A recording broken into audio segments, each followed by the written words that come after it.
Good morning.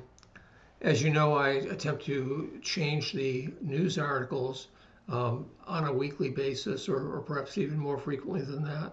So I am going to be going ahead and doing some posting this morning.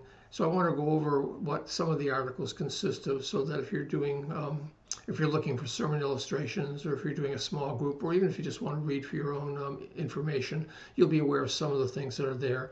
There are a lot of articles, so what I'm going to do is I'm just going to hit the first or the best one or two out of each category, and then I would encourage you to go there and pick up on the other articles. In the political section, it turns out that there's a survey that tells us that churchgoers prefer to worship with people who believe the way they do politically. I guess I can see that, but I wouldn't have expected it necessarily. In New York, a Jewish family was assaulted at a kindergarten graduation by a pro-Hamas family. And that is just an emphasis or a reminder that we seem to be going through a time of anti-Semitism in this country. Louisiana, by the way, is the first state to require the Ten Commandments to be posted in all of its primary schools. If you're from Ireland, in the free speech section, there is a bill before their parliament which would criminalize the printing of hateful speech or the speaking of hateful speech. This law has teeth and could put people in jail for as much as 5 years. What hate is not particularly well defined, and obviously people are concerned, and this will squelch free speech just because they don't want it to be put in a situation where they're facing criminal charges for speaking. In the area of the trans controversies that are going on, in one particular place, a person who had detransitioned had sought the ability to be able to sue their medical providers. That had been blocked, and they have finally been granted permission to sue on the basis of the fact that they had been told that transitioning would resolve their mental stresses, and it did not make any difference. So now they are able to sue their physicians who should have showed more diligence before they did the surgery. In Texas, the Texas Children's Hospital is responsible for doing transition surgeries. They denied that, and then even after they denied that, they continued to do the surgeries.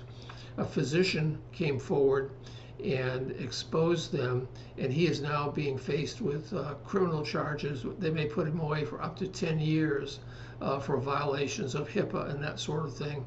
Another nurse from that same facility came forward and exposed their accounting practices and how they were defrauding the government by billing the surgeries in a certain way.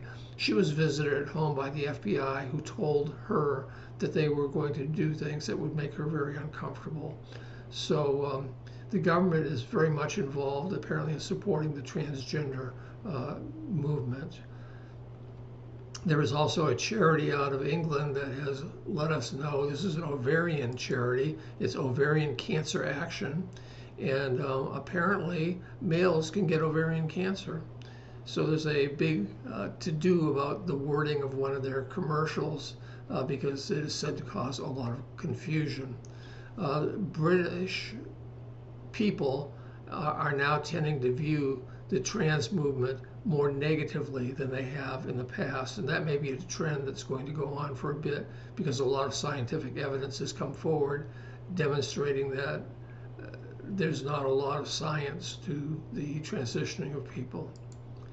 In the LGBTQ category, there are some surveys that show that the numbers of people who support or are part of the LGBTQ movement have increased and may continue to do so. The Gen Z population is supportive or identifying as part of the LGBTQ movement at a 22.3% rate, whereas previously it had been 7.6%. So there is some increase there.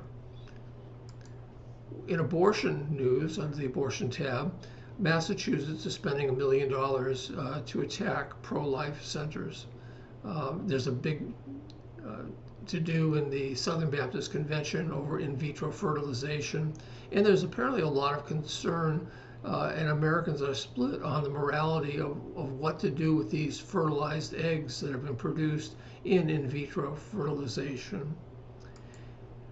In the area of euthanasia, there are some British psychiatrists who are arguing against liberalizing euthanasia in Europe because it's now being considered for psychological problems.